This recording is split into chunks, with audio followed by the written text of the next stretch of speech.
Welcome back. It is the Vegas Take, Sharp and Shapiro. Glad you could join us on a Wednesday. You know, there's not a lot of television that I watch on a regular basis, if that makes sense. I watch the news. I love Curb Your Enthusiasm.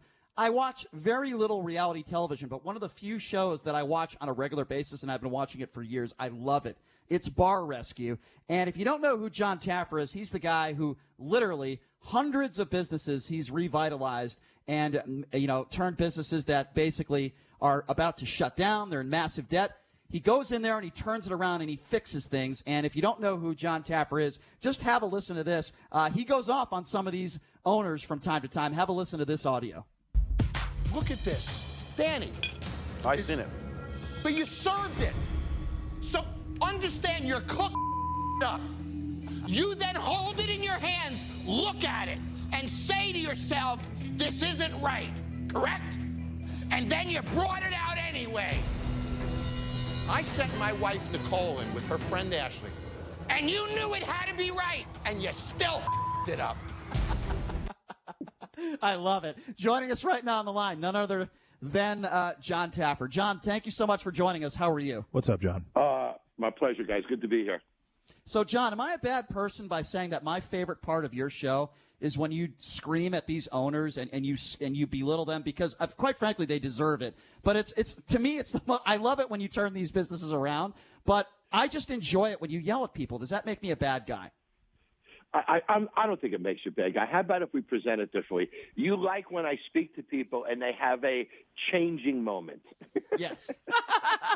I love it. I absolutely love it, and I love the show, Jon. And what better person to have on than you during this difficult time? I guess this might be a loaded question, but before I get to the coronavirus stuff, I want to ask you a little bit about the show. I mean, when you were filming the pilot for Bar Rescue, did you ever think that it would be as popular as it's become? And just the popularity of this show is unbelievable. Did you ever think you would make it this far? No, honestly, I'll tell you the truth. I thought I'd make a pilot and go home. And I was happy with that. Hey, man, I made a TV pilot. I never thought it would be picked up. Then when it got picked up, it got picked up, and I never thought we'd go to a season 2 or season 3. It's almost arrogant to think that, this is going to run forever. I think when people think that way is when they go down the tubes real quickly. I never thought it would make it to season 2, 3, 4, 5, 6, 7. Now I've done 196 episodes. Wow. And we're in our season 7 in our 9th year. And, we do about 30 episodes a year. So it's a lot of TV. Congratulations, and you deserve it because, like I said, it's a great show. During these tough times, let me just start here. How are you doing? How's your health? How's your family? How are you holding up during this coronavirus pandemic? Well, I'm out in Summerlin. I'm here in my house. I've been in lockdown now, quarantine. This is my 25th day, and I'm realizing, I made it about a month. Everybody should think about this. If we have to do this for another month or two, we made it a month. And we survived it. And, I've gotten closer to my family in very many ways, spend a lot of great time with my dogs. But, I'm finding that staying home can be manageable. And 2 weeks ago, I was freaking out how we're going to do this, if we have to stay at home for another month or two, I'm realizing it isn't that difficult to do it. I'm more concerned with what's going on outside my house than what's going on in it. Let's talk about our industry. Yeah, I want to talk to you about that, Jon, and that's one of the reasons why we wanted to have you on. You are one of the world's best at being able to turn businesses around. It might be a business that's in debt. Maybe they're doing things the wrong way, but this is a different circumstance, right? Everyone's in the same boat here. A lot of local businesses, particularly here in Las Vegas, are struggling. What advice would you give to these local bars, these local restaurants, if they don't know if they're going to be able to come back and make it? What advice would you give to them as Jon Taffer? Well, first of all, I think that all of us need to stop focusing on the pandemic and start focusing on the reset. How do we have to reopen? What are the things that have to happen to reopen? And let's talk about that for a moment. Capacity is going to go down. That's a fact. When this ends, people are not going to sit shoulder to shoulder again in an arena to watch a hockey game so quickly. You're not going to sit next to a stranger shoulder to shoulder. The fact is, if somebody coughs now, it's almost a crime, right? Oh, you coughed. I'm not. So right. Spacing is now a sociological thing. And until we have vaccines and getting this is an absolute impossibility, people are going to continue spacing. So when I take a look at what does that mean, and I've been working on this for weeks, and one of the first people actually to focus on this, what does that mean to a restaurant? Well, I got to spread my tables now, don't I?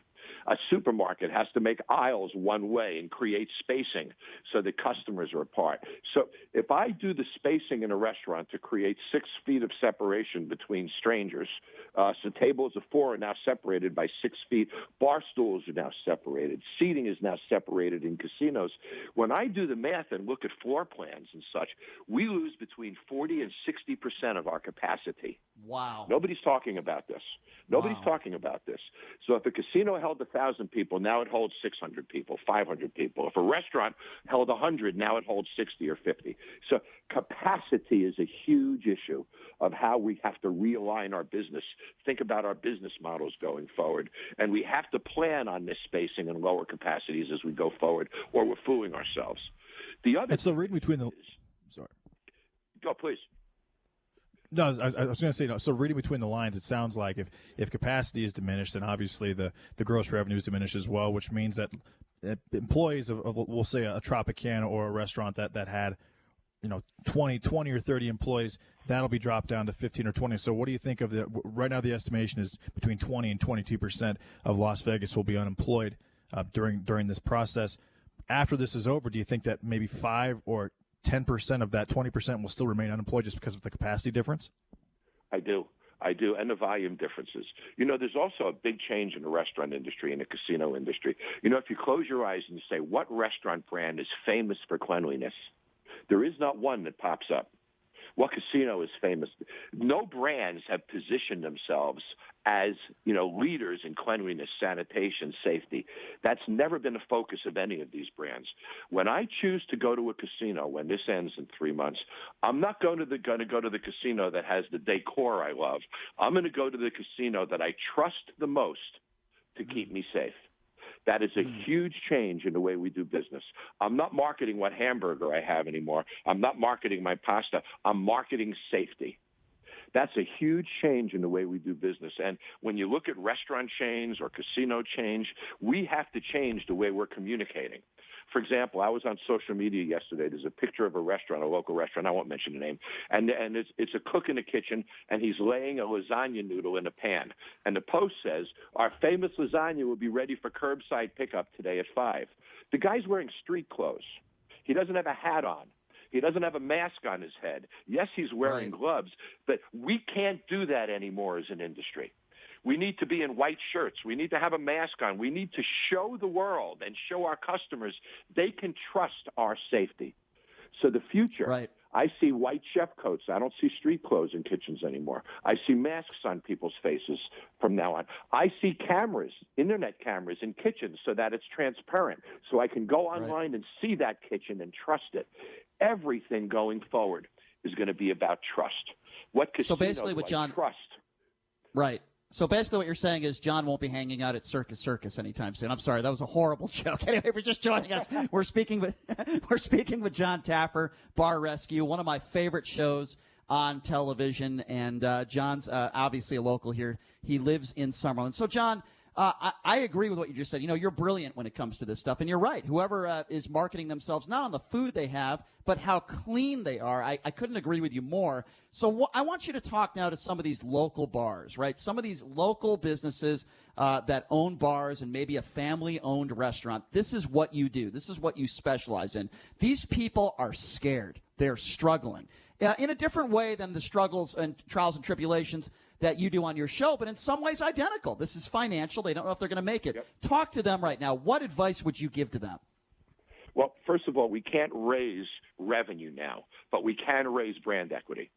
We should be thinking about social media, showing people how we're remodeling kitchens, cleaning kitchens, what we're doing to set ourselves up. We need to reduce our menus. We can't have huge 5-page menus anymore because capacity is going to be lower.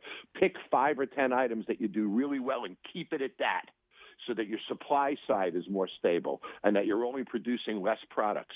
Understand that your kitchen is going to be different. It's going to look more like an operating room than a kitchen going forward. Be a leader in that. Set up your kitchen in a way that you can show people and be proud. So work on menuing. work on messaging. And then, for example, in Las Vegas now, we can sell mixed cocktails with food. A lot of bars don't have food. Figure out a way to sell food with a cocktail. Sell a ham sandwich if you have to, but sell that ham sandwich with a six-pack of beer so that we can create revenue going. The other interesting thing is safety of delivery. And the delivery business is a big business. I was on a news channel, I won't mention which one, the other day, and we were looking at a statistical fact. This is research. 28% of delivery drivers eat some of the food. 28%. So what safety seals do we have on delivery food so we know it's safe? Are bags being sealed so we know it's safe? We have to focus on trust right now.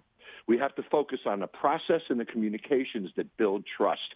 Every restaurant owner in Las Vegas should be focusing on how's my menu going to change. For example, if I have a server, I'm not sure that server can run food anymore. The server touches customers. The server touches plates, tables, and money and credit cards. So that server can't touch food anymore. So now I can't have servers running food. I have to have food runners running food that wear gloves and don't touch money, don't touch anyone else. So that adds a job position to the restaurant. So if I have food runners that are sanitized, that are running food, now I might be able to have one server for every 5 or 6 tables rather than every 4 tables because they're not bringing food to tables anymore. So wow, that is complete. Go ahead, please. No, go ahead, John. Continue. This is great advice you're giving. Go ahead. So these are the kind of shifts. So let's align food runners. Let's bring that so that we know that we can deliver food safely and that customers see that food runner, whether they're in a chef coat or a white shirt, that when that food is brought to the table, it sends a message of clean and safe. And we can't touch money and touch food. We know that. Bartenders, how are they going to work now? So are they going to wear gloves for every drink? Possibly. So do we have to wear gloves? One of the things I'm thinking is bartenders can't be in street clothes anymore. A bartender should probably be in a black chef coat or something, again, to prove sanitation and cleanliness. Street clothes in restaurants need to disappear. No, you're absolutely right. Yeah, you're absolutely right. That's fantastic advice. Wearing a baseball cap. Yeah, no, you're right. Everything is going to change now after this. I couldn't agree with you more. That's such great advice, John. You're so good at what you do. Before we let you go, and we only got about a minute here before a break, and hopefully we can have you on again sometime soon. It's great advice you're giving. On a side note, I know that you have a lot of testers and spies in the radio business on your show. So I would love to be one of those spies in a coming episode. I would love to do that. So maybe we can get that done, John. What do you think?